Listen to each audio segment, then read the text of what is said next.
السلام عليكم ورحمة الله وبركاته. إن الحمد لله نحمده ونستعينه ونستغفره ونعوذ بالله من شرور أنفسنا ومن سيئات أعمالنا. من يهده الله فلا مضل له ومن يضلل فلا هادي له. وأشهد أن لا إله إلا الله وحده لا شريك له وأشهد أن محمدا عبده ورسوله صلى الله تعالى عليه وعلى آله وصحبه وسلم تسليما كثيرا. أما بعد. মহান আল্লাহর সমস্ত প্রশংসা, সালাত এবং সালাম নাজিল হোক প্রিয় নবী সাল্লাল্লাহু আলাইহি ওয়াসাল্লামের ওপর। আজ জুমাবার 23 জমাদাস সানি 1445 হিজরি মোতাবেক 5 জানুয়ারি 2024 আমাদের ধারাবাহিক আলোচনা সংক্ষিপ্ত জাদুল মাদ থেকে পর্ব নম্বর 66।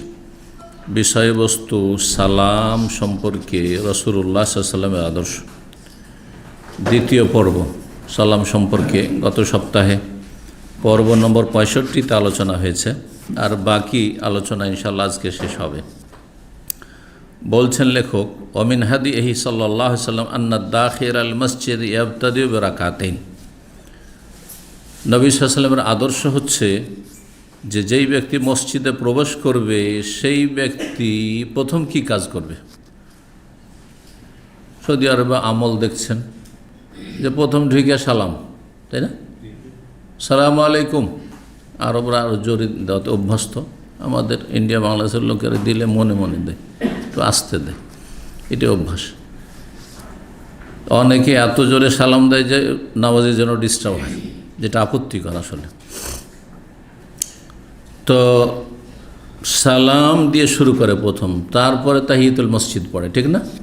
কিন্তু লেখক কি বলছেন শুনেন, এর বিপরীত বলছেন। প্রথম কাজ হচ্ছে মসজিদের হক।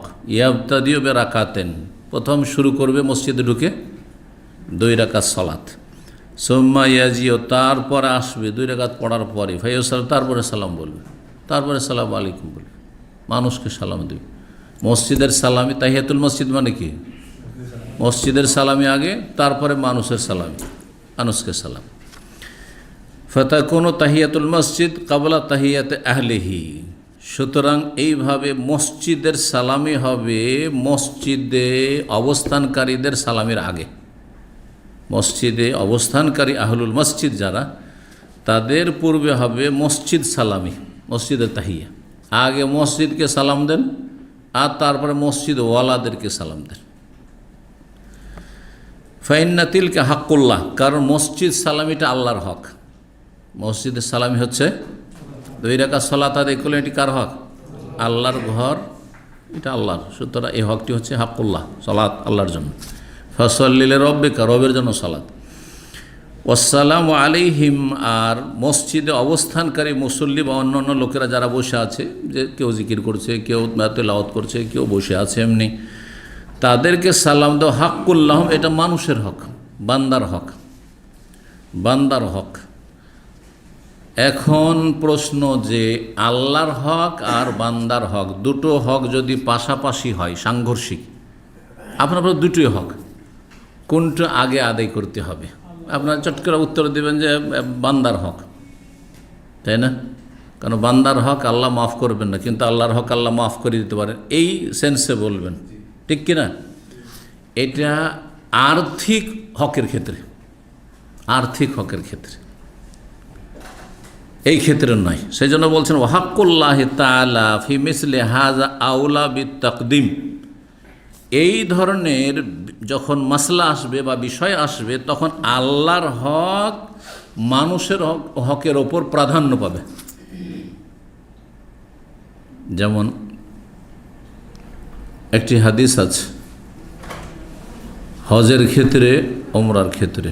একজন ব্যক্তি বলছে যে ইয়া রাসূলুল্লাহ, ইন্না উম্মি উফতুতিলাত, আমার মা আকস্মিকভাবে মারা গেছে, মানে হঠাৎ মরণ হয়েছে,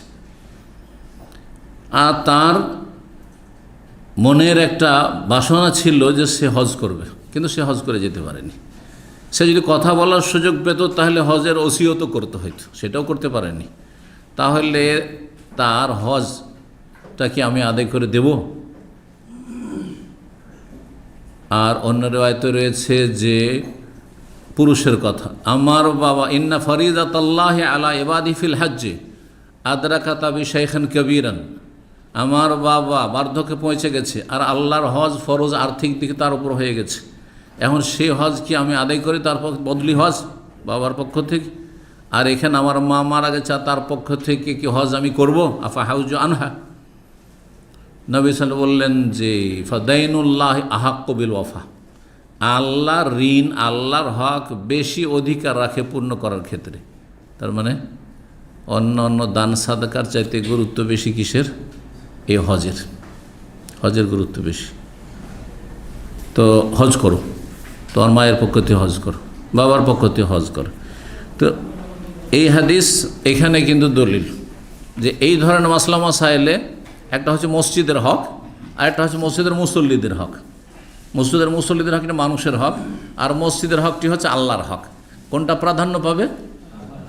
এই ক্ষেত্রে আল্লাহর হক প্রাধান্য পাবে। বেখেলাফিল হকুকিল মালিয়া, কিন্তু যদি আর্থিক অধিকার হয়, হাক্কুল ইবাদ মানে মাল, ধন সম্পদ সংক্রান্ত হক হয়, একজন লোক আপনার কাছে টাকা পাবে আর আপনি হজে সেজেছেন, হজ আল্লাহর হক, সেখানেও টাকা খরচ হবে, হ্যাঁ, আর মানুষের হক যে আপনার কাছে টাকা পাবে, ধার পাওনা আছে, কোনটা আগে?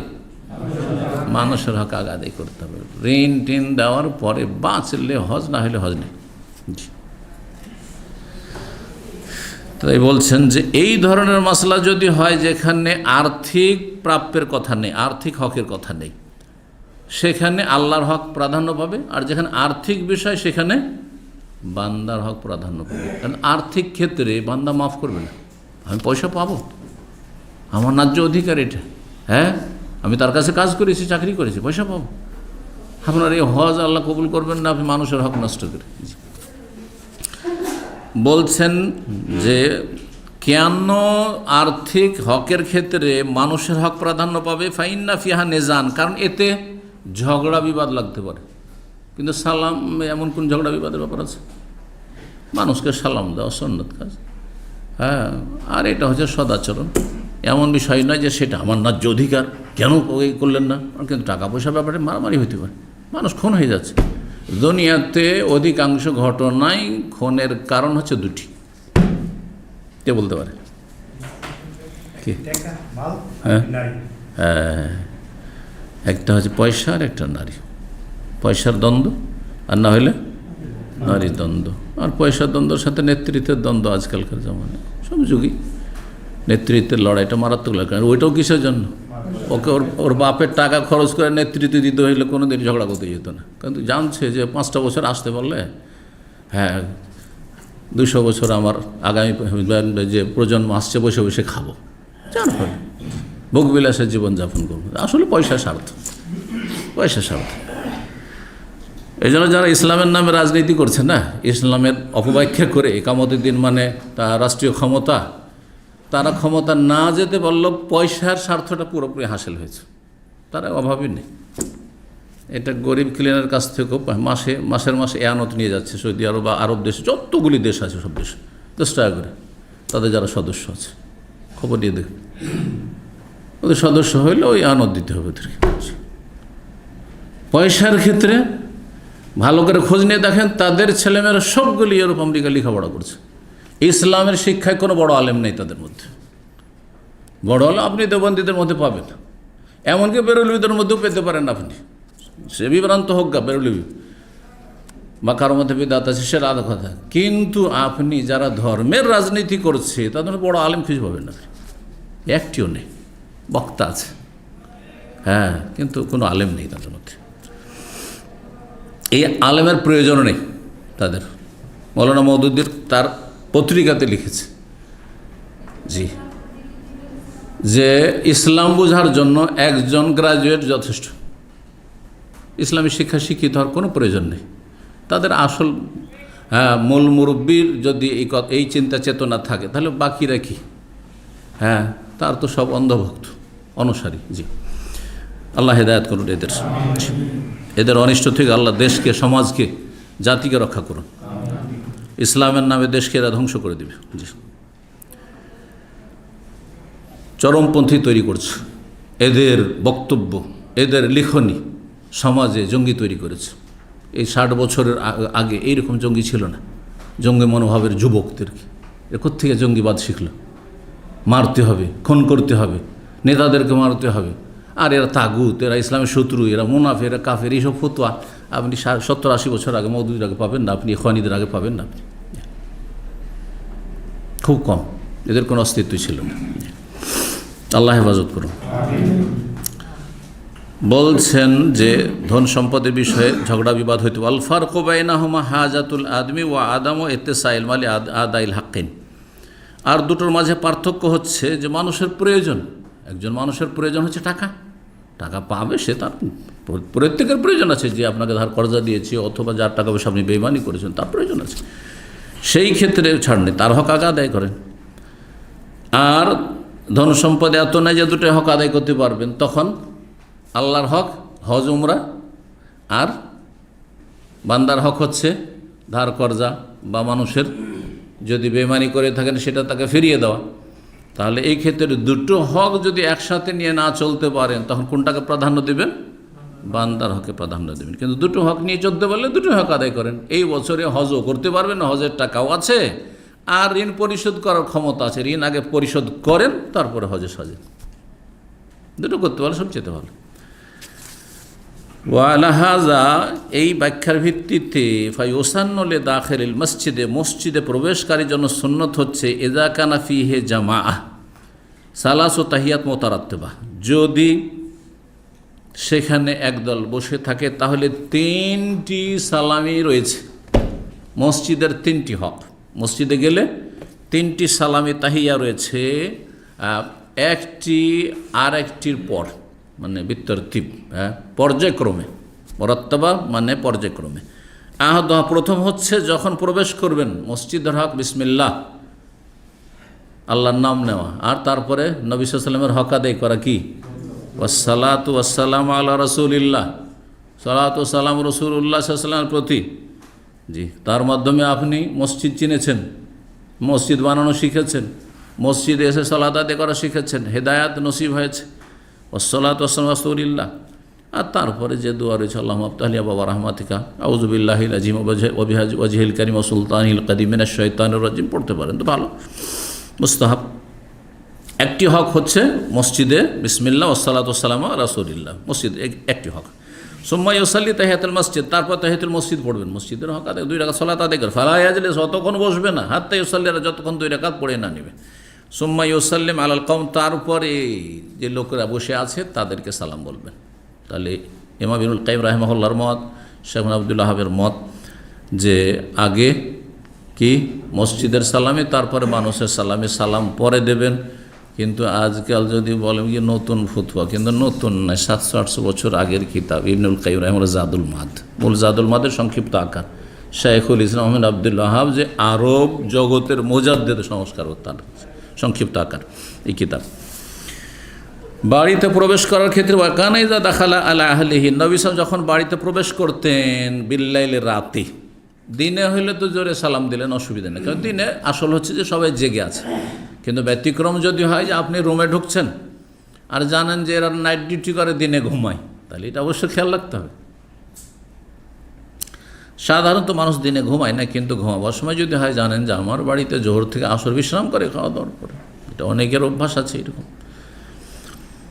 তো বলছেন যে রাতে যখন বাড়িতে প্রবেশ করতেন সাল্লামা তাসলিমান, এমনভাবে সালাম দিতেন লা ইউকিজুন নাইম, যে ঘুমন্ত ব্যক্তিকে জাগিয়ে দিতেন না, যাতে ঘুম ভেঙে না যায়, কারণ ডিস্টার্ব না হয়।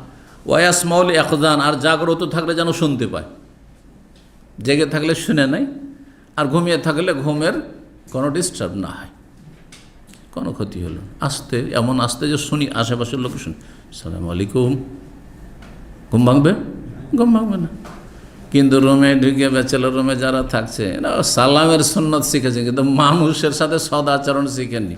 সালাম আলাইকুম দিলেন, ঘুম ভাঙিয়ে, বেচারা কাঁচা ঘুম ছিল, হয়তো এক্ষুনি আধা ঘন্টা ঘুম এসছে, ক্লান্ত বেচারা, সারাদিন ডিউটি করে এসছে, গেলেন এখান থেকে দাস শুনে দিলেন একটা লম্বা টানে সালাম। না, মোটেই না, এইভাবে সালাম দেবেন না, আস্তে করে দরজাটা খুললি ঢুকে যাবেন, লাইট জ্বালাবেন না, যে না আমার হক আছে, আমি আর রুমে ভাড়া দিচ্ছি না, ঘুমিয়ে আছে, দিলেন লাইট জ্বালিয়ে। এগুলোতে মারামারি ঝগড়া হয় কিন্তু আপনাদের ব্যাচেলরদের অনেকের, না, এগুলো খেয়াল রাখতে হবে। সে যেমন আপনার খেয়াল রাখবে, আপনাকেও রাখতে হবে। উভয় পক্ষ থেকে সেটা হচ্ছে, এক হাতে তালি বাজে না, দুই হাতে লাগে। ঠিক, সুসম্পর্ক হয় দুই পক্ষ থেকে, আর সম্পর্কের অবনতি ঘটে দুই পক্ষের দোষে। জি, জাকারহ মুসলিম, সহি মুসলিমে এই হাদিস রয়েছে 2055 নম্বর হাদিসে। নবী সাল্লাল্লাহু আলাইহি ওয়াসাল্লাম রাতে বাড়িতে পরিবার স্ত্রী আছে, আর স্ত্রীর কাছে তবুও ঘুমে ডিস্টার্ব করতেন না। ঘুমিয়ে থাকলে ঘুমিয়ে থাক, সালাম দিয়ে ঢুকে পড়লাম, শুয়ে পড়লাম। আর যদি জেগে থাকে তাহলে শুনে নিল, সালামের উত্তর দিল। ইমাম তিরমিজি রাহিমাহুল্লাহ একটি হাদিস বর্ণনা করেছেন, আসসালামু ক্বাবলা আল কালাম। এই জয়ীফ হাদিসগুলি আমাদের সমাজে বেশি জানে মানুষ। আসসালামু ক্বাবলা আল কালাম, কথা বলার আগে সালাম, কথা বলার আগে সালাম। এই মর্মে হাদিস সহিহ না জয়ীফ বড় আমাদের ইখতিলাফ রয়েছে। হাদিসটি তিরমিজি 2699 নম্বর হাদিস, কিন্তু ইমাম তিরমিজি বলছেন হাজা হাদিসুন মুনকার, এই হাদিসটি আপত্তিকর, মুনকার। লা নারিফু ইল্লা মিন হাযাল ওয়াজহ, শুধু একটি সূত্র থেকে আমি জানি। ইমাম আবু ইয়ালা বর্ণনা করেছেন মুসনাদ, আবু নুআইম আখবারে আসবাহানি বর্ণনা করেছেন। ইমাম হাফিজ ইবনে হাজার রাহিমাহুল্লাহ, জি, নবম শতাব্দীর বড় মুহাদ্দিস, তিনি হাদিসটিকে জয়ীফ বলেছেন তালখিসুল হাবির তাখরিজের কিতাবে, আর বলছেন মুনকার। ইমাম তিরমিজির কথা নকল করেছেন। আর তারপরে হাদিসটি নিয়ে বড় ইখতিলাফ রয়েছে। ইমাম ইবনে আদি বলছেন কামেল ওয়াইসনাদুল লা বাসা বিহি, এর সনদে আপত্তি নেই, মানে চলবে, হ্যাঁ, সর্বনিম্ন হতে পারে হাসান আর কি। তারপরে এইসব আরও বর্ণনা করার পরে বলছেন আল্লামা আলবানী রাহমাতুল্লাহ সব সময় শক্ত হুকুম করেননি, কখনো কখনো কিছু কিছু হাদিস সম্পর্কে অন্যরা জয়ীফ বলেছেন, তিনি হাসান বা সহিহ বলেছেন। তো এই জন্য যে কোনো মুহাদ্দিসের অন্ধ মোকাল্লেদ ধরে চলবে না। যেমন মাসলা ফিকহে আবু হানিফা, শাফি, মালিক, একজন ইমামের অন্ধ মোকাল্লেদ সব মাসলা, এটা ঠিক নয়। তেমন হাদিসের যারা জ্ঞানী, আমাদের মতো যারা লেখাপড়া করেছি কিছুটা হাদিসে, আমাদের জন্য উচিত হবে না যে আলবানির মোকাল্লেদ হয়ে গেলাম, আলবানি জয়ীফ তো জয়ীফ, আলবানি সহি তো সহি, না, আরও দেখতে হবে। আলবানি যদি জয়ীফ বলে থাকেন বা হাসান, এই হাদিসটিকে যেমন বলেছে আসসালামু ক্বাবলা আল কালাম, তো ইমাম আহমদ শাকির কি বলেছেন, তিনি মিশরের বড় মুহাদ্দিস, আলবানির পরে তার স্থান, কিন্তু আলবানি চাইতে সিনিয়র তিনি কিছুদিনের। তারপরে হাফেজ বিন হাজার রাহমাতুল্লাহ কী বলছেন, জয়ীফ বলেছেন হাদিসটিকে। তারপরে ইমাম ইবনে তাইমিয়া কী বলেছেন, ইমাম বুখারী রাহমাতুল্লাহ যদি তার কোনো বক্তব্য থাকে তিনি কী বলেছেন, সবগুলি মিলিয়ে একটা সিদ্ধান্তে আসার চেষ্টা করা। যেমন একটা ফিকহের মাসলাই আবু হানিফা, শাফি, মালিক, আহমদ, এ চারজন ইমামের বিশেষ করে চারটা মত সামনে রাখার পরে, অথবা দুই ভাগে ভাগ হয়েছে দুটো উক্তি, আর তারপর আপনি দলিলগুলো পর্যালোচনা করে আপনি সিদ্ধান্ত দেবেন যে আবু হানিফা রাহিমাহুল্লাহর কথাটি বেশি শক্তিশালী, নাকি ইমাম শাফির কথাটি বেশি শক্তিশালী, বা ইমাম আহমদের কথা শক্তিশালী, ইত্যাদি। তো যেমন ফিকহের ক্ষেত্রে নীতিমালা, তেমনই হাদিসের সহিহ জয়ীফের নীতিমালা। আর এক শ্রেণীর লোকেরা প্রাথমিক একটু লেখাপড়া করে, শুধু আলবানির কিতাবে হ্যাঁ আলবানি জয়ীফ বলেছে, জি এরকম। যেমন একটি হাদিস গত সপ্তাহে না তার আগের সপ্তাহে জুমার দিনে শুনিয়েছিলাম, মনে আছে কি হাদিস শুনিয়েছিলাম কারো?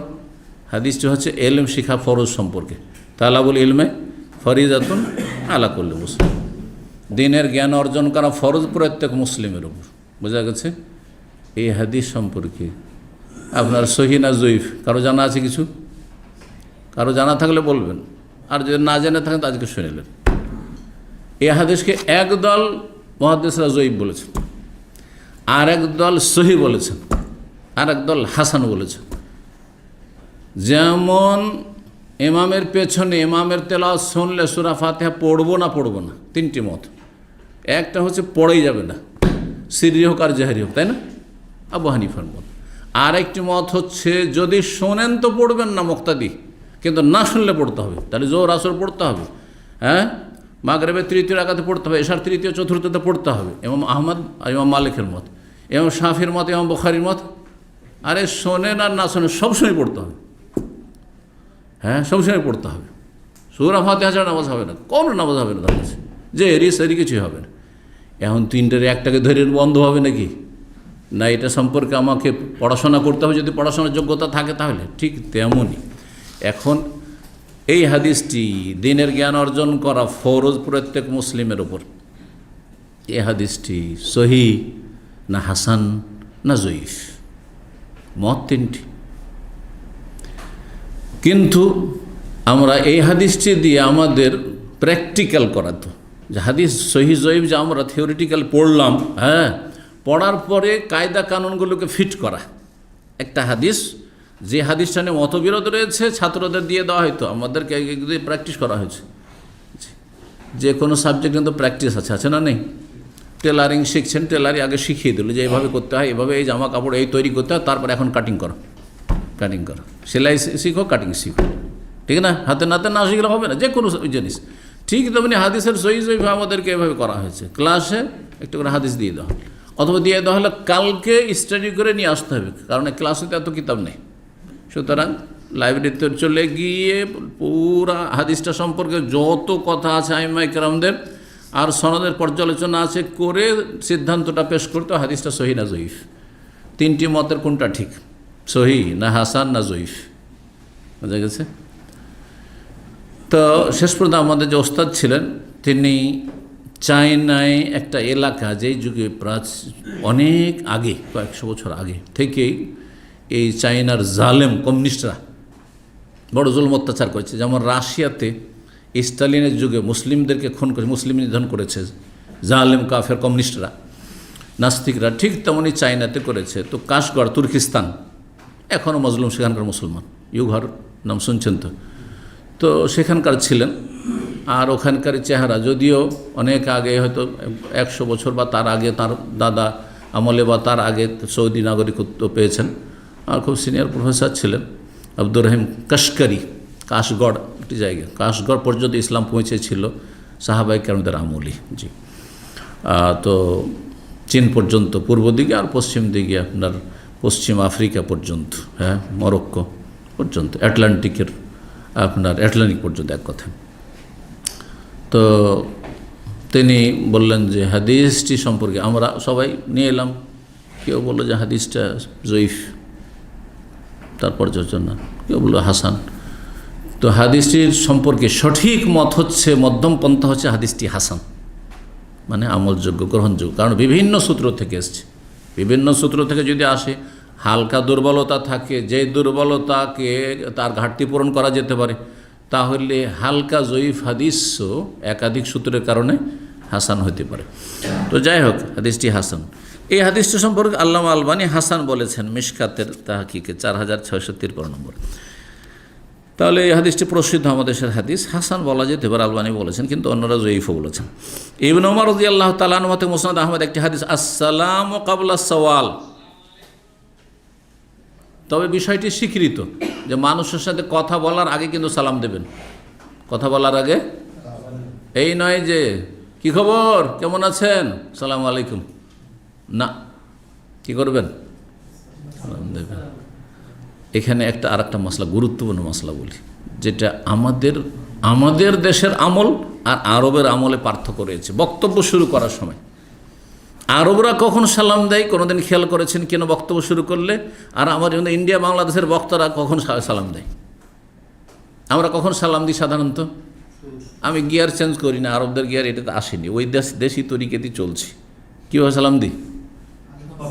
প্রথমখানি, মানে সুন্নতি খুতবার আগে সালাম দিয়ে দিস, আসসালামু আলাইকুম রহমতুল্লাহ, তারপর ইন্নাল হামদুলিল্লাহ, ঠিক কিনা?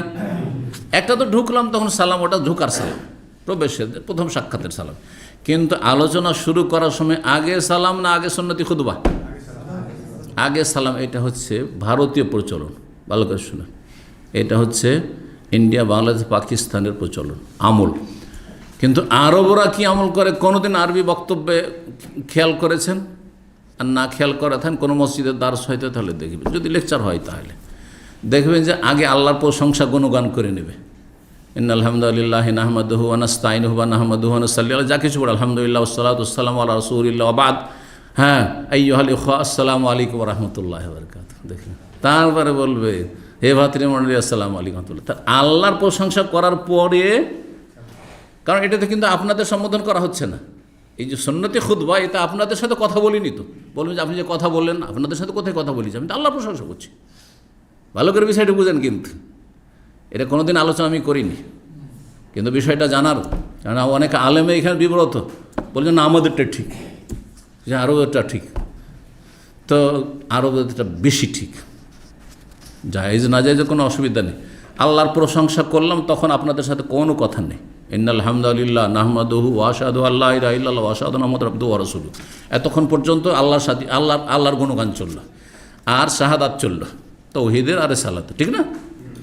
এখন আপনাদের সাথে সম্বোধন করে সম্মানিত ভাতৃমণ্ডলী, এখন আপনাদের সাথে কথা শুরু করে, সুতরাং আসসালামু আলাইকুম ওয়া রাহমাতুল্লাহ। সম্মানিত ভাতৃমণ্ডলী, আল্লাহ প্রশংসার পরে সালাতু সালামের পরে আজকে এত তারিখ বা এই আলোচনা বিষয়বস্তু হচ্ছে, এবার বোঝা গেছে? তাহলে কোন আমলটি বেশি সুন্নাহর কাছাকাছি মনে হচ্ছে? বা এই যে হাদিস আসসালামু কাবলাল, কথা বলার আগে সালাম, যদি এইটাকে ফিট করেন হাদিস, তো এটা কিন্তু দেশীয় আমলের জন্য দলিল নয়। আপনাদের সাথে কথা বলিনি তো, কথা বলবো কখন? যখন আপনাদেরকে ভাতৃমণ্ডলী শ্রোতামণ্ডলী বলে সম্বোধন, তখন কথা বলা শুরু হইল। এর বুঝতে পেরেছেন?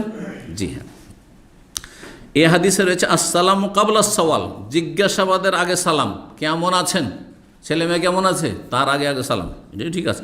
ফমান বাদা বিস সওয়াল কাবলা সাল ফালাতু, কেউ যদি আগেই জিজ্ঞাসা করা শুরু করে সালামের আগে, সালাম না দিয়ে কী খবর, কেমন আছেন, ছেলে মেয়ে কেমন, কি কেমন চলছে, সালাম আলাইকুম, অনেকে তো সালাম বলেন না, ও হাতে হাতে সালাম। এমন লজ্জা বা ভুল আমল যে সালাম মুখে উচ্চারণের চাইতে ওই হাতে শুধু। ছোটো বাচ্চারা অনেকে এরকম করে, কিন্তু না, আগে সালাম দিয়ে তারপর মুসাফা।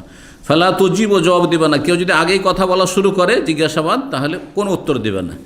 হাদিস ইমাম ইবনে আদি বর্ণনা করেছেন, তবে হাদিসটি দুর্বলতার কাছাকাছি, এলা দাফে আকরাব, হাদিসটি দুর্বল। জি, হাদিসটি দুর্বল, এতে একজন মৃত্যু করেছে, তাবরানি আওসাতে হাদিসটি রয়েছে। যাই হোক, ইউজকার আনহু, আরেকটি হাদিস বর্ণিত হয়েছে, লা তাজানু লিমান লাম ইয়াবদা বিস সালাম, ঢোকার অনুমতি, প্রবেশের অনুমতি দিও না কেউ যদি সালাম দিয়ে আরম্ভ না করে। বাড়িতে ঢুকে গেছে, সে রুমে আপনার ঢুকে গেছে, অফিসে ঢুকে গেছে আর সালাম দেয়নি, তাহলে ঢুকতে দিও না। একজন প্রবীণ মাদানী ছিলেন, শেখ বিন বাজ রাহিমাহুল্লাহর সরাসরি ওস্তাদ, আর আমার সামনে শেখ আব্দুল মাদিন সালাফি রাহিমাহুল্লাহর শ্বশুর সাহেব শেখ আতাউর রহমান মাদানী। তো সুবহানাল্লাহ, ওই যুগে একামা লাগতো না, শেখ বিন বাজ একটা ওয়ারাকা লিখে দিলে ওইটাই একামা, যে কোনো জায়গায় চেক হইলে, ওনার কোনো একামা টেকামা ছিল না, ওইটাই দিয়ে চলেছে কয়েক বছর। তারপরে তখন মদিনা মসজিদে একামা তৈরি করছে। এভাবে চলে এসেছিলেন ঝাঁপ দিয়ে, কোনো রকম করে পানি জাহাজে এসে জেদ্দার কাছে এসে, আর পানি জাহাজ বলছে যে আমরা তো নামাইতে পারি না বন্দরে, তখন 1-2 কিলোমিটার দূরে ঝাঁপ দিয়ে দিল সাগরে। ঝাঁপ দেওয়ার গল্প কোনোদিন শুনেছেন? 2005-এ উনি এসেছিলেন আমার এই পুরানো ইসলামিক সেন্টারে, যে ওখানে বক্তব্য করেছেন একটা, আবার বাসায় এসেছিলেন।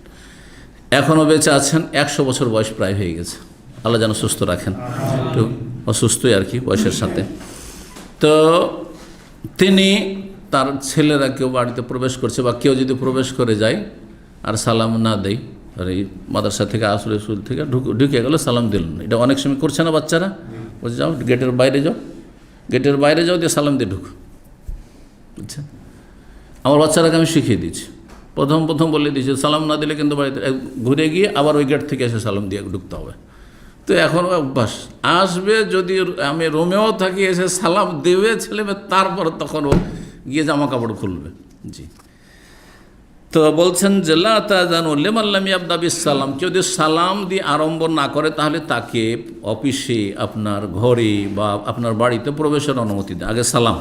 জি, হাদিস কথা রয়েছে, ইমাম আবু নুআইম বর্ণনা করেছেন, আর মাজমাউজ জাওয়ায়েদ হাদিসের তাবরানি আওসাতে রয়েছে হাদিসটি। জি, তো হাদিস এগুলো ইখতিলাফি হাদিস, হাদিস সহিহ না কিছু, কিন্তু আল্লাহু আলাম। জি, আগের হাদিসটি কি আল্লামা আলবানী হাসান বলেছেন। যাই হোক, ওয়াকানা ইযা আতা বাবা কওমিন, নবী সাল্লাল্লাহু আলাইহি ওয়াসাল্লাম যদি কারো বাড়ির দরজায় আসতেন, দেখা সাক্ষাতের জন্য এসেছেন, কোনো কাজে আসেন, লাম ইয়াস্তাকবিল বাব, সরাসরি গেটের সামনে দাঁড়াতেন না। আমল করেন আপনারা? কারো বাসায় গেছেন, ফ্যামিলি বাসায় গেছেন, ফ্যামিলি বাসা না হলে ব্যাচেলার বাসা তো হইতে পারে, কিন্তু ভিতরে অনেক সময় চাই না যে আপনি সরাসরি এমন অবস্থায় দেখেন যেটা প্রীতিকর নয়, পছন্দনীয় নয়, হয়তো এলোমেলো হয়ে আছে, রেডি করবে তারপর ঢুকতে দেবে। দরজা খোলা মাত্রই বাড়িতে নজর পড়ে যাবে, বাসায় নজর পড়ে যাবে, এটা ঠিক নয়, সেজন্য একটু সাইড হয়ে দাঁড়ান, সাইড হয়ে দাঁড়ান। ওয়ালাকিন মিন রুকনিহিল আইমান, ডান দিকে দাঁড়াইতেন, না হয় বাম দিকে দাঁড়াইতেন, আর বলতেন আসসালামু আলাইকুম, সাইড হয়ে। খেয়াল করবেন, লিফটে অনেকেই নাবালক, একদম জ্ঞানের দিক থেকে এত নাবালক, লিফটে মানুষ নামছে বা উঠছে, আর আপনি লিফটের মিডিলে এভাবে দাঁড়িয়ে আছেন। আচ্ছা, একটা লোক যখন আসবে, যদি একটু স্পিডে বেরিয়ে যায়, মুখামুখি অ্যাক্সিডেন্ট হবে না? কিছু হবে না? আচ্ছা, মহিলা যদি হয়, হঠাৎ করে মহিলা বেরিয়ে গেছে আর আপনি একবারে লিফটে ঢোকার জন্য রেডি আছেন, এরকম মিডিলে না, সাইডে দাঁড়ান, লিফট ডানে বা বামে দাঁড়িয়ে থাকেন, যাতে করে যেই লোকটি এখান থেকে বের হবে তার হক আগে বের হইতে দিতে হবে আগে, তাহলে ও সহি সালামত বেরিয়ে যাক। কথা বুঝতে পারছি? কী করছেন আপনি? তো ডানে অথবা বামে দাঁড়াবেন। লিফটের ক্ষেত্রে খেয়াল রাখবেন, অনেকে খেয়াল রাখে না, এটি মহিলারাও খেয়াল রাখে না, পুরুষরাও খেয়াল রাখে না। যে লিফটে ওয়েট করছেন, অপেক্ষা করছেন, সাইডে দাঁড়ান। কারণ যে ব্যক্তি বেরোচ্ছে সে তাড়াতাড়ি করে বেরিয়ে যাওয়ার চেষ্টা করবে, আপনার সাথে হতে পারে যে ধাক্কা লাগতে পারে, যেটা আপনাকে পছন্দ লাগবে না, আর যে সামনে আসে তাকেও মোটেই পছন্দ লাগবে না, নিজেও লাঞ্ছিত হবেন, লজ্জিত হবেন। ফায়াকুল, আর বলতেন আসসালামু আলাইকুম, সাইড থেকে বলতেন। ওয়াকান ইউসাল্লাম বেনাফসি আলামাই ওয়াজহু, নবী সাল্লাল্লাহু আলাইহি সাল্লাম কারোর সাথে সাক্ষাৎ হলে, মুখোমুখি হলে সালাম দিতেন। যেমন সালাম নিতেন, সালাম দিতেন। এই নয় যে সালাম নেওয়ার অপেক্ষায় এক শ্রেণীর আজকালকার আলেমদের মতো, হুজুর মানেও ও সালামের অপেক্ষায়। হুজুর যদি রাস্তা দিয়ে আসে দেশে, কি তরিকা, জনগণ সালাম দিবে। এটা হচ্ছে আমাদের দেশের অবস্থা, যে হুজুর কোনোদিন সালাম দেবে না। কে সালাম দেবে? জনগণ সালাম দিবে। জনগণ এত সম্মান করে আমাদের আলেম সমাজকে, দাড়িওয়ালাকে, যে হুজুরকে ওকে সালাম দিতে হবে আগে থেকে, হুজুর সালাম আলাইকুম, ঠিক না? আর হুজুরও মনে করে যে আমি এত দূর পৌঁছে গেছি যে আমাকে সালাম দেওয়া লাগবে না, আমি কেন সালাম দেবো, আমি সালাম নেব। এই যে গুমরাহি, এর বিপরীত আরব দেশগুলিতে খেয়াল করেছেন কিনা, দাড়িওয়ালা দেখলে বিনা দাড়িওয়ালাদের অ্যালার্জি এদের মধ্যে যে কাজ করে, বা হীনমন্যতে ভোগে নাকি আল্লাহ জানে, এরা কখনো সালাম সহজে দেবে না। দাড়িওয়ালাকে দেখবেন মসজিদের ইমাম সালাম আলাইকুম, সালাম আলাইকুম, সালাম আলাইকুম করছে, কিন্তু রাস্তাঘাটে আমি অনেকের সাথে ঘুরেছি, অত সহজে এইখানকার আপনার হুজুরদেরকে জনগণ সালাম দেবে, এটা আরবদের মধ্যে এই রোগ আছে, হীনমন্যতার রোগ কাজ করছে, যে মনে হয় আমাকে ঘৃণা করছে, না ও সালাম দিল, আমি কেন দেবো। আর আমাদের দেশের ব্যাপারটা হচ্ছে না, হুজুর তখন উনি তো বড় মানুষ, হ্যাঁ উনি তো পরিষ্কার মানুষ, আমি তো পাপি তাপি, সুতরাং আমাকে সালাম দিতে হবে। জি, তো এই দিক থেকে আশা করা যায় যে আমাদের দেশের জনগণের অন্তরটা অনেকটা ভালো, এহতেরামের ক্ষেত্রে, আলেম ওলামাদের, দাড়িওয়ালাদের সম্মানের ক্ষেত্রে। জি, তো বলছেন যে সরাসরি দেখা হলে সালাম দিতেন নবী সাল্লাল্লাহু আলাইহি ওয়াসাল্লাম। ওয়া ইয়াতাহাম্মালুস সালাম কামা তাহাম্মালাহু মিনাল্লাহি লিখাদিজা, নবী সাল্লাল্লাহু আলাইহি ওয়াসাল্লাম সালাম বহনও করতেন। মানে কেউ যদি বলতো যে ইয়া রাসূলুল্লাহ আপনি যাচ্ছেন, অমুককে সালামটা দিয়ে দিন, অসুবিধা নেই, সালাম দিয়ে দিল। তো সালাম বহন করা যায়, কিন্তু এটা কার জন্য? জীবিতের জন্য। কার জন্য? জীবিতের জন্য, মৃতের জন্য নয়। কারণ আমাদের দেশের লোকেরা কি করে, ও আপনি মদিনা শরীফ যাচ্ছেন, হুজুর পাকের রওজায় আমার সালামটা পৌঁছে দিন, এইটা বেদাত। এটা বেদাত, কারণ সাহাবীরা এটা করেননি, নবী সাল্লাল্লাহু আলাইহি ওয়াসাল্লাম, এটা বেদাত। কিন্তু জীবিত লোক, আচ্ছা যাচ্ছেন দাম্মাম যাচ্ছেন, অমুক শেখকে সালাম দিয়ে দিন। আচ্ছা যাচ্ছেন ওখানে যাচ্ছেন, অমুক গ্রামের বাড়ি যাচ্ছেন, ওই গ্রামে যে মুরব্বীরা আছে সবকে আমার সালামটা দিয়ে দিন। আপনি শহরে থাকছেন হয়তো, ঠিক আছে, কিন্তু যদি বলেন যে গ্রামে যাচ্ছেন, ওই কবরস্থানে গিয়ে আমার সালামটা দিয়ে দিন, চলবে নাকি? না, চলবে না, এটা সুন্নাত নয়, সাহাবায়ে কেরামদের আমল নাই এরকম। সালাম বহন করে, যেমন নবী সাল্লাল্লাহু আলাইহি ওয়াসাল্লাম সালাম নিয়ে গেছিলেন বহন করে আল্লাহর পক্ষ থেকে খাদিজা রাদিয়াল্লাহু তাআলার জন্য। জিবরাইল আলাইহিস সালাম এসছেন, আর ওই সময় খাদিজা রাদিয়াল্লাহু তাআলা আনহাকে সালাম দিচ্ছেন যে কী করো তুমি, বলো যে জিবরাইল আল্লাহর পক্ষ থেকে এসছে, আল্লাহ সালাম পাঠিয়েছেন খাদিজাকে। সুবহানাল্লাহ, আপনি সালামটা দিয়ে দিবেন আল্লাহর পক্ষ থেকে খাদিজা রাদিয়াল্লাহু তাআলা আনহাকে। সালাম বহন করা সুন্নাত, ভুলে গেলে কোনো অসুবিধা নেই, সুন্নাত কাজ। এই নয় যে আপনার ফরজ হয়ে গেছে, আমি তো ফরজ তরক করে দিলাম যে ভুলে গেছি, ফরজ নেই। কেউ যদি আপনাকে এখান থেকে ল্যাগেজ দেয় 1 কিলো 2 কিলো, ভাই যাচ্ছেন দেশে, তো আমার গ্রামের মানুষ বা এলাকার মানুষ, তো আমার এই জিনিসটা পৌঁছে দিন, এটা বহন করা ফরজ না, সুন্নাত, নফল কাজ, ভালো কাজ, মানুষের উপকার করলেন একটু। কেউ ফরজ করবে এটা? না, ফরজ নাই। ঠিক ওই রকমই আপনার সালাম, ভাই আমি পারবো না, অত মনে রাখতে পারবো না, ভাই আমি পারলে মনে থাকলে দেবো, না হইলো বাদ, বা আমি দেখা শেখাতে সুযোগ হবে না, আমার ব্যস্ত থাকবো, অসুবিধা নেই। সুন্নাত কাজ এটি বহন করা। ওয়াকাল আলী সিদ্দিকা সানি, আর দ্বিতীয় সিদ্দিকা, প্রথম সিদ্দিকা খাদিজা রাদিয়াল্লাহু তাআলা আনহা, আর আমায় আয়েশা সিদ্দিকা রাদিয়াল্লাহু তাআলা আনহার ক্ষেত্রে বলেছিলেন, হাজা জিবরাইল, যে জিবরাইল এসছে, ইয়াকরাউ আলাইকিস সালাম, আর তোমাকে সালাম বলছে। জিবরাইল আলাইহিস সালাম ফেরেশতা সালাম দিচ্ছেন কাকে? হ্যাঁ, আয়েশা রাদিয়াল্লাহু তাআলা আনহাকে। ওহি নিয়ে এসে এই 4 নম্বর হাদিস সহিহ বুখারী মুসলিম হাদিস রয়েছে। সহিহ বুখারী 3768, সহিহ মুসলিমে 2447। ওয়াকানা মিন হাদিহি, নবী সাল্লাল্লাহু আলাইহি ওয়াসাল্লাম আদর্শ হচ্ছে ইনতিহাউস সালাম ইলা ওয়া বারাকাতুহু, ফুল সালাম দেওয়া, যাতে 30 নেকি। আসসালামু আলাইকুম ওয়া রাহমাতুল্লাহি ওয়া বারাকাতুহু, ওয়া আলাইকুস সালাম ওয়া রাহমাতুল্লাহি ওয়া বারাকাতুহু। জি। ওয়াকানা মিন হাদিহি, নবী সাল্লাল্লাহু আলাইহি ওয়াসাল্লাম আদর্শ হচ্ছে ইউসাল্লিমা সালাসান, 3 বার প্রয়োজনে সালাম দিতেন। কেউ শুনতে না পেলে 3 বার সালাম, কারো বাড়ি গেলে 3 বার সালাম, 3 বারের পরে যদি উত্তর না আসে তো ঘুরে চলে। এটা হচ্ছে শরীয়তের বিধান। যেমন সহিহ বুখারীতে রয়েছে আনাস রাদিয়াল্লাহু তাআলা আনহু থেকে, কানা রাসূল ইযা তাকাল্লামা বিকালিমাতিন, কোনো কথা বললে আদাহা সাল, 3 বার করে রিপিট, প্রত্যেক কথা 3 বার রিপিট। এটা যদি বুঝাতে ভুল, ভালো লাগবে শুনতে? সবটাই কথা যদি 3 বার বলি তো বিরক্ত হয়ে যাবে কান শুনতে শুনতে, আরে কী রে, সময় নষ্ট করছে, তাই না? কিন্তু এই হাদিসের অর্থ হচ্ছে গুরুত্বপূর্ণ পয়েন্টগুলো 3 বার করে রিপিট করা, এবং সেই ক্ষেত্রে বাকভঙ্গিমা পরিবর্তন করে দেওয়া।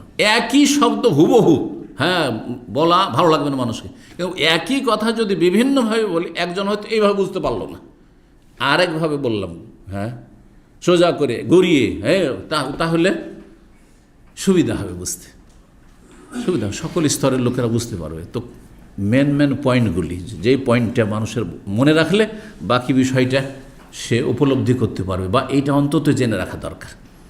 যেমন এই হুকুমটা কি সুন্নত না ফরজ, তারপরে দলিল বয়ান করছি, দলিল না জানা থাকলেও ফরজ না সুন্নাত, এটা গুরুত্বপূর্ণ বিষয়, একটা পয়েন্ট, মূল বিষয় সেটা।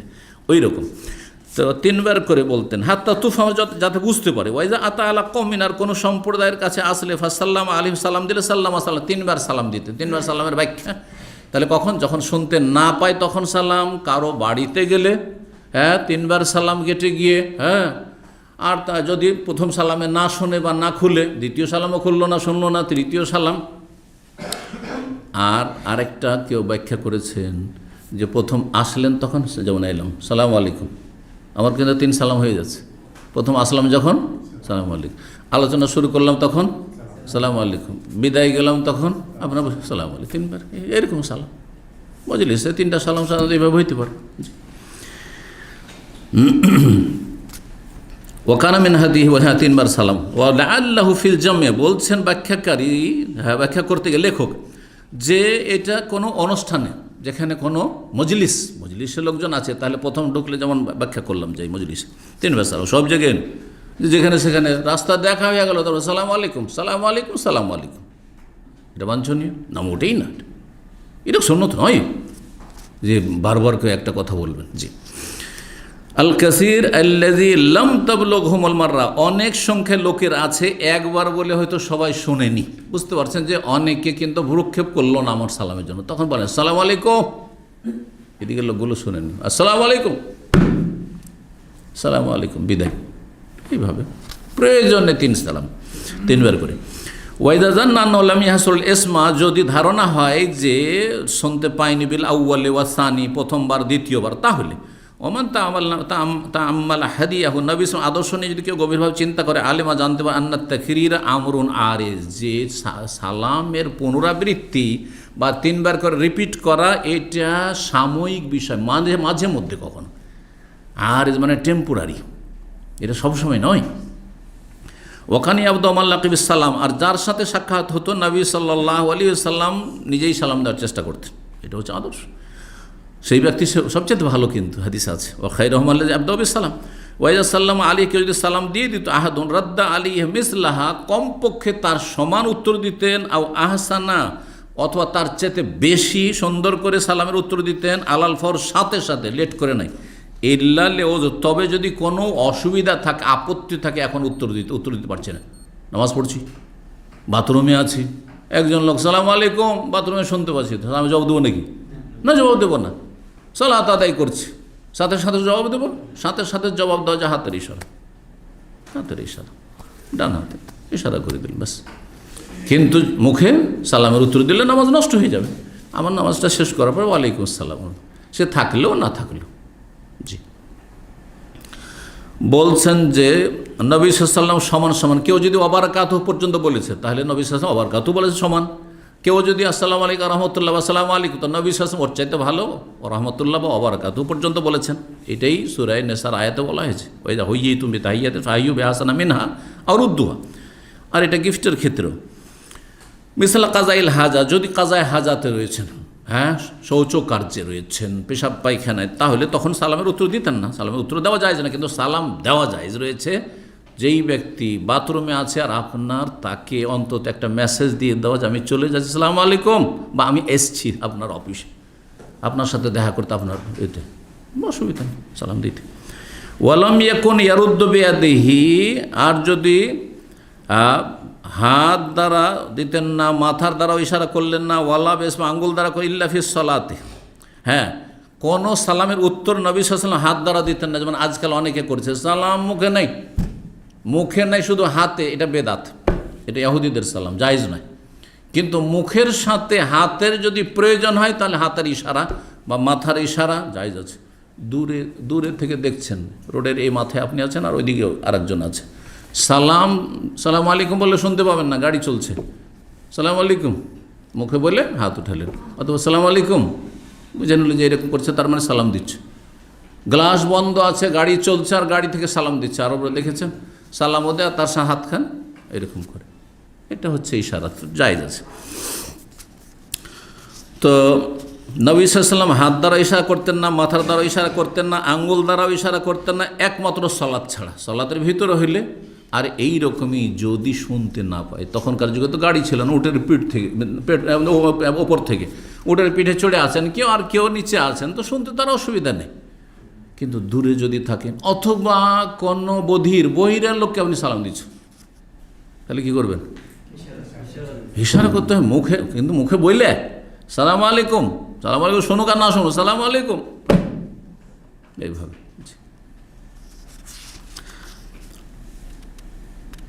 তো বোবা লোক, চালাক চতুর, সালামের উত্তর দিবে না, তো মশলা জানছে, বুঝছো, বোধ শক্তি আছে, তাহলে কি করবে? সে হাতের ইশারায় সালাম দেবে, কারণ সে মুখে বলতে পারছে না, সেই জন্য। বন্ধ করেন সব আজান। নবী সাল্লাল্লাহু আলাইহি ওয়াসাল্লাম বলছেন যে ফাইন্নাহু সাবাতা আনহু রাদ্দু ফিহা বিল ইশারা সালাতে, নবী সাল্লাল্লাহু আলাইহি ওয়াসাল্লাম ইশারা ইঙ্গিতে, হাতের ইশারা, মাথার ইশারা, মাথা ঝুঁকিয়ে সালামে জবাব দিতে, এটা প্রমাণিত। হাদিস সহিহাইনে রয়েছে, সহিহ বুখারী মুসলিমে রয়েছে। ওয়াকান হাদিস বিল ইবতিদাই, নবী সাল্লাল্লাহু আলাইহি ওয়াসাল্লামের সালাম দেওয়ার ক্ষেত্রে আদর্শ হচ্ছে সালামের বাক্যটা কেমন হইতো, আসসালামু আলাইকুম ওয়া রাহমাতুল্লাহ বা আসসালামু আলাইকুম ওয়া রাহমাতুল্লাহি ওয়া বারাকাতুহু, এই নয় যে সালামুল্লাহি আলাইকুম ওয়া রাহমাতুহু ওয়া বারাকাতুহু, যেমন আজকাল একটু ফ্যাশন করে কেউ দিচ্ছে না, সালামুল্লাহ আলাইকুম, হ্যাঁ সালাম আলাইকুম না, উত্তম হচ্ছে আসসালামু আলাইকুম আলিফ লাম দিয়ে।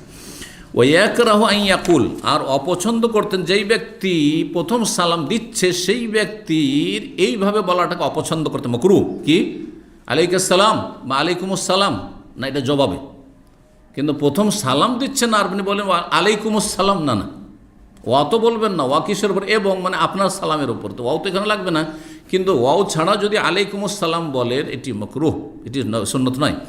ওয়াকানা ইয়ারুদ্দু আলাল মুসলিম, মুসলিমকে সালামের জবাব দিতেন ওয়া আলাইকুম, ওয়াও দিয়ে, আপনি যেহেতু করলেন এবং আমিও করছি, ওয়া আলাইকুম আসসালাম, তাহলে জবাবের সময় আলাইকুম আগে আর সালাম দেওয়ার সময় আসসালাম আগে, আলাইকুম পরে।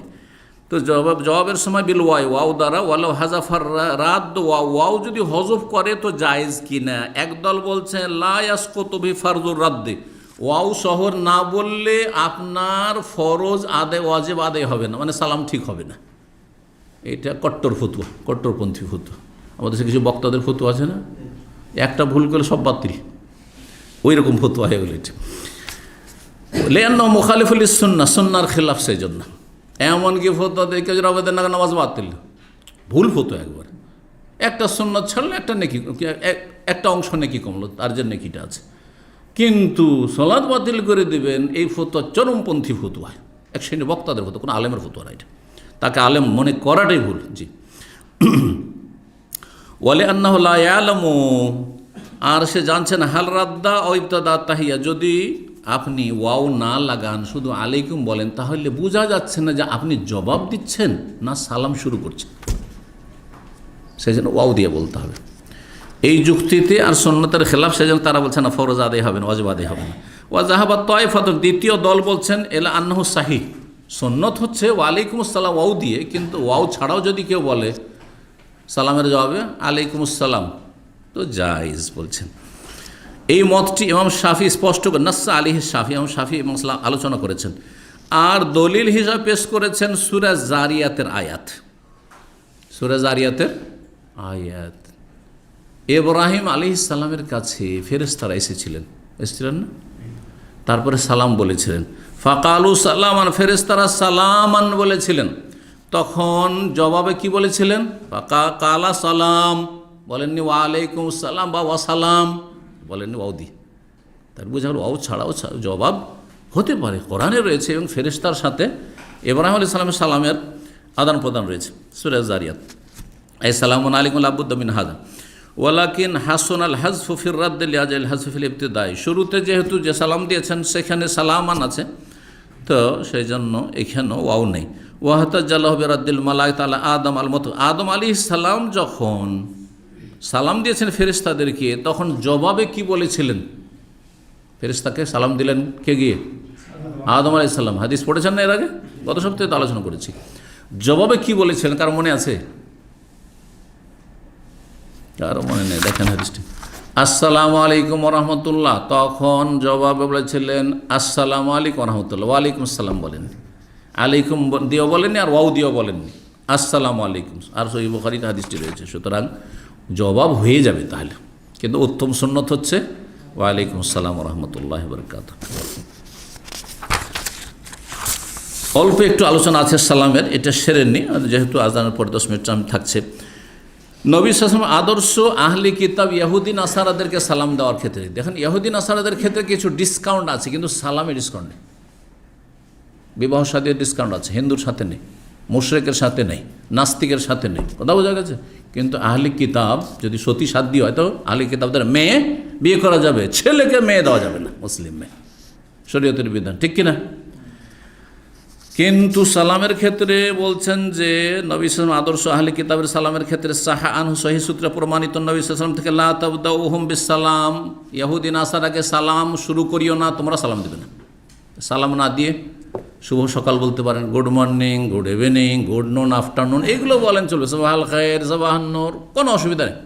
কেমন আছো, ভালো আছো, সাথী সঙ্গী কলিগ বলেন, কিন্তু সালাম আলাইকুম না, জায়েজ নয়, হারাম। জি, লাকিন কাদ কিল বলা হয়েছে ইন্না ফি কাজিয়াতিন খাস, হ্যাঁ। আর তারপরে রিওয়ায়াত নিয়েছে ওয়াইদা লাকিতুমুহুম ফিত তারিক, হাদিসে রয়েছে যদি ইহুদি নাসারাদের সাথে রাস্তা পথে কোথাও দেখা হয় তাহলে ফাদতাররুহুম ইলা আদিয়াকিত তারিক, সংকীর্ণ রাস্তায় চলতে তাকে বাধ্য কর। তার মানে তুমি সদর রাস্তা দিয়ে মিডিল দিয়ে চলবে, সে সাইড দিয়ে সাইড কাটুক, সে তুমি সাইড দিয়ে দেবে, তাকে এটা করবে না। তো এটা কি সবসময়? তো এটা তো খারাপ আচরণ।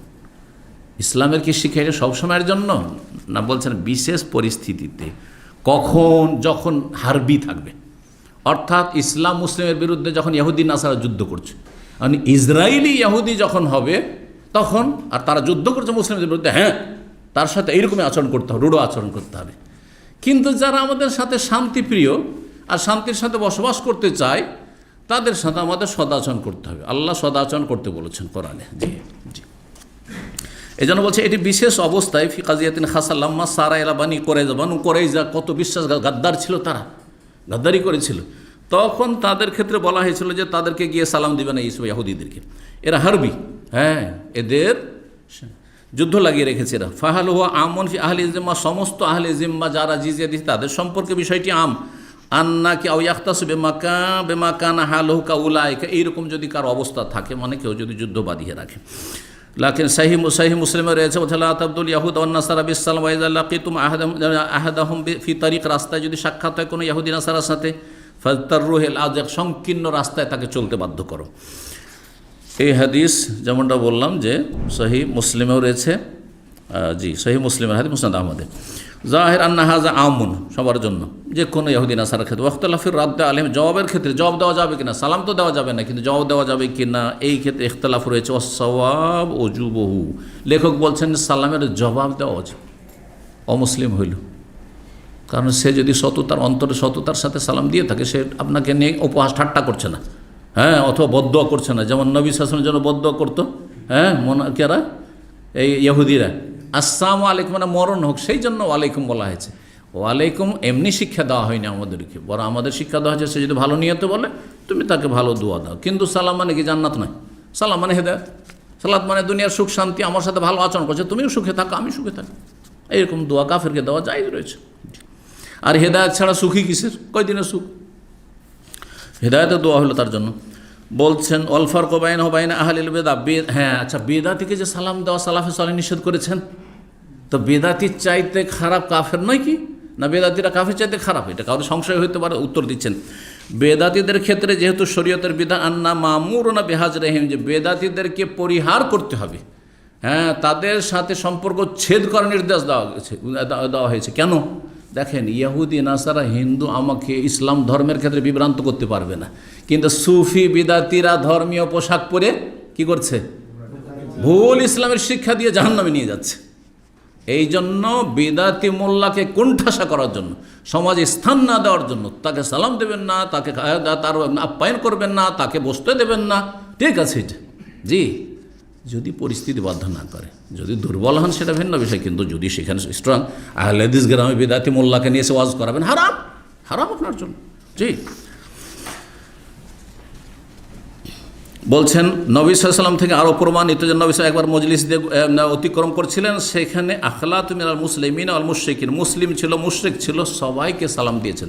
তাহলে বোঝা গেল দলবদ্ধ থাকে আর মিক্সচার যদি থাকে মুসলিম অমুসলিম, আপনি সালাম দেবেন ভালোভাবে, কারণ শুধু কাফেরকে সালাম দিচ্ছেন, আপনি মুসলিমকে সালাম দিচ্ছেন, এদেরকে সালামের নিয়ত করছেন, আসসালামু আলাইকুম বলবেন। ওই মদিনার ঘটনা, হাদিস সহিহ বুখারী মুসলিমের হাদিস এটি।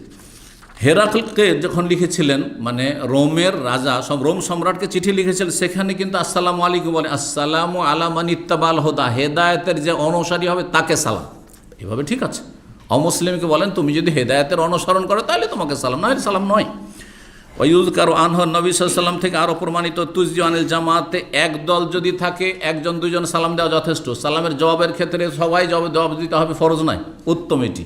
কিন্তু ধরেন আমি সালাম দিলাম ওই দিক থেকে এসে, আপনারা 5 জন 10 জন সালামের জবাব দিলেন, সবার পক্ষ থেকে এটা ফারজে কিফায়া আদায় হয়ে গেল। জি, ওয়ায়ুজি আনিল জলুস ইয়ারুদ্দা আহাদুম, এইরকম যারা বসে আছে একজন জবাব দিলে চলে যাবে। ফাযাহাবা ইলা হাযা মান ক্বালা রাদ্দু ফারজে কিফায়া, জবাব দেওয়া হচ্ছে ফারজে কিফায়া, লাকিন মা আহসানাহু লাউ কানা সাবিতান। জি, যাই হোক, এতে এই মর্মে যে হাদিস বর্ণনা করা হয়েছে দলিল, সেটিতে একটি সাইদ বিন খালিদ রয়েছে, ইমাম আবু জুরা তাকে দুর্বল বলেছেন, আবু হাতেম বলেছেন এরকমই দুর্বল। ও কানা মিন হাদিহি, নবী সাল্লাল্লাহু আদর্শ ইজা বালাগাহু আহাদুন আসসালাম আন গায়রি, কারো সালাম যদি কেউ পৌঁছাইতো নবী সাল্লাল্লাহু আলাইহি ওয়াসাল্লামকে, ইয়ারুদ্দা আলাইহি ওয়া আলাল মুবাল্লিগ, সালাম দিতেন যে বহন করে নিয়ে আসলো আর যার সালাম নিয়ে আসলো। তাহলে কি বলতে হবে জানা আছে? আপনাকে অমুক সালাম দিয়েছে, সালামের জবাব কিভাবে দেবেন? একজন কে বলবে?